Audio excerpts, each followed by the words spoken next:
श्रवणम कीर्तनम।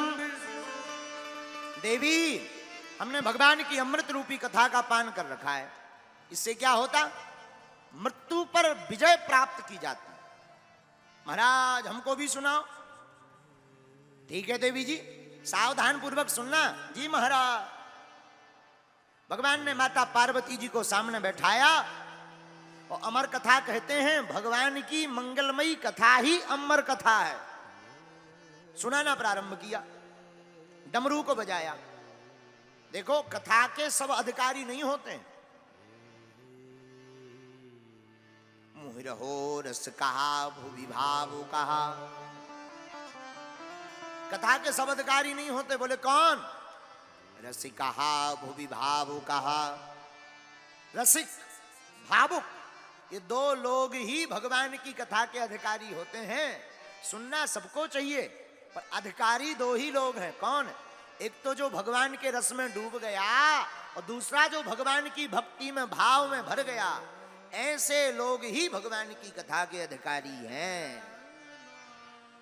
आहा, सोई भगवान शंकर जी ने डमरू बजाई। सब कैलाश के पक्षी उड़ गए, लेकिन एक छोटा सा सुक का बच्चा, तोता का बच्चा, उसी वृक्ष के ऊपर रहता था। छोटा था, नन्हा था। माता पिता तो उड़ गए डमरू की तेज गर्जना को सुनकर, पर वो नहीं उड़ पाया। भगवान की मंगलमयी कथा सुनाना भगवान शंकर ने प्रारंभ किया। और भैया, कथा के बीच में एक उपद्रव जरूर होता। क्या?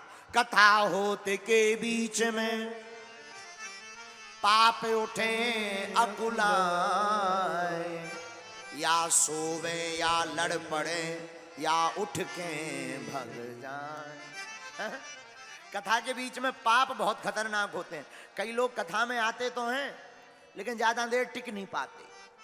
जो ज्यादा देर टिक ना पाए, समझ जाओ जय जय सीताराम। हाँ, देखो भाई, अच्छा वाला दूध ज्यादा लोग नहीं पी पाते हैं। ज्यादा दूध अगर कोई अच्छा वाला एकदम बिना पानी डला हुआ पिए तो पेट खराब हो जाता है। सब नहीं पचा पाते। उसी प्रकार भगवान की कथा भी अपात्र नहीं सुन पाते। आप विचार करो, इस जबलपुर में कितने लोग नहीं रहते? लाखों लोग, पर सुन आप लोग रहे। बोले क्यों? बोले भगवान की कथा के अधिकारी सब नहीं होते। अगर सब कथा सुनने लगे तो सब धर्मात्मा ना हो जाए। कंस के खानदान के कौन बचे? बोलो सीताराम, जोर से बोलो। तो बोले भगवान की कथा कौन सुनता है? जिन पर ठाकुर जी का बड़ा अनुग्रह हो जाए। बिनु सत्संग विवेक न होई, राम कृपा बिनु सुलभ न सोई। राम जी की कृपा के बिना भगवान की कथा मिलने वाली नहीं है, चाहे करोड़ों उपाय करो। कई लोग तो कथा में आकर के भी भग जाते। कई भैया क्या है, अरे बहुत भीड़ है साहब, बहुत भीड़, कौन जाए? भीड़ है बहुत। भीड़ उनके लिए है जिन्हें कथा नहीं सुननी। जिन्हें सुननी है, अरे हनुमान जी से पूछो। हनुमान जी महाराज तो राम जी की कथा कहते भी हैं तो पेड़ पे टंग कर कह देते हैं। है? भीड़ उनके लिए जिन्हें नहीं सुननी। अच्छा, एक बात हो, बात हो ही रही तो पूरी सुना दे। देखो, मगर ने सबका पैर पकड़ रखा। किसने? मगर ने सबका पैर।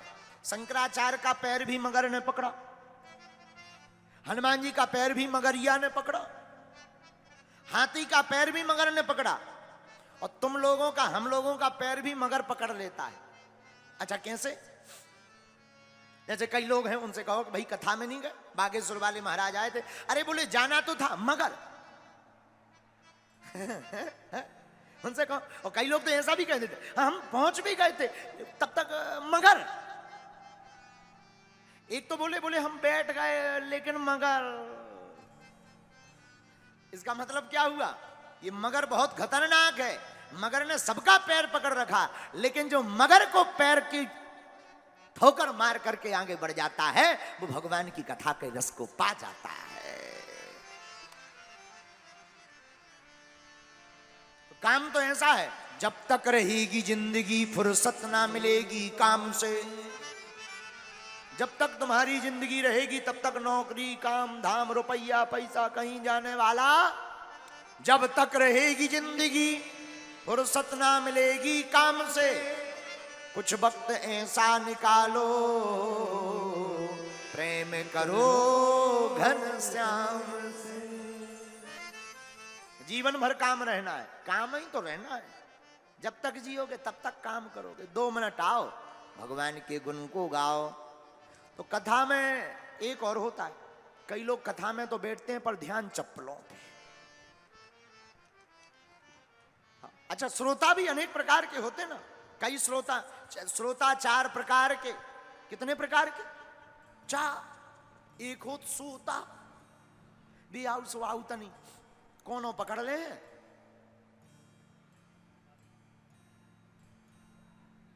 और कोई गीत संगीत हो, हाँ हाँ हाँ बहुत अच्छा, इनको कहते हैं सोता। एक हो सरौता,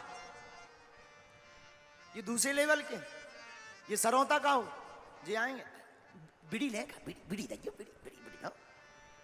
हम आज ले आ नहीं पाए, बिड़ी ले आ, बिड़ी दो। तमाकू बहुत अच्छी कथा हो रही, इनको सरौता कहा गया। अच्छा, तीसरो जो सोता हो, घर से चप्पल पहन के नहीं आता, यहां से खाली नहीं जाता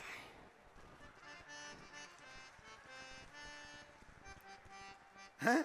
लेकिन एक चौथा भी होता है जिसे इन तीनों से कोई मतलब नहीं, लेकिन जो चौथा होता है वो वास्तविक श्रोता होता है। वो कथा में आकर कहीं भी बैठ जाए, कहीं भी खड़ा रहे, वो भगवान की कथा का ही आनंद लेता है। तो पार्वती जी ने कथा सुनी और हुआ क्या? नींद लग गई। नींद लागी, शंकर जी सुनाते रहे, लेकिन जो तोता का बच्चा ऊपर पेड़ के ऊपर बैठा था, वह तोता का बच्चा जवाब देने लगा। शंकर जी ने कथा पूर्ण की। पार्वती जी, जी महाराज कथा सुनी? हाँ महाराज सुनी। अच्छा बताओ क्या क्या सुना? तो जहां तक सुनी थी वहां तक तो पार्वती माता जी ने ठीक बताई, फिर बताने लगी जबलपुर पनागर। शंकर जी समझ गए साहब गड़बड़ है, देवी जी कहीं सो तो नहीं गई थी। तो धीरे से सिर हिला के बोले थोड़ी सी नींद लग गई थी। लेकिन शंकर जी सोचने लगे भाई नींद लग गई थी, फिर हमारी कथा सुनी किसने, जवाब किसने दिया?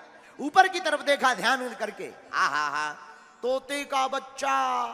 सोई शंकर जी ने त्रिशूल लिया मारने के लिए, तुमने हमारी कथा चोरी कर ली। अब वो कथा सुनकर इतना चेतन हो गया था सुख का बच्चा कि भागने लगा। आगे आगे तोते का बच्चा, सुख का बच्चा, पीछे पीछे शंकर जी। रुक जाओ, नहीं रुका। उसी समय वेदव्यास जी की पत्नी धान सूपा में लेकर फटक रही थी, उनको जमुहाई आई। अब तोता ने सोचा कि और तो बचना मुश्किल है, सोई जमुहाई के माध्यम से मुंह में प्रवेश होकर गर्भ में पहुंच गए। शंकर जी दौड़ते दौड़ते दरवाजे पर आए, वेदव्यास जी खड़े थे। महाराज कहां जा रहे?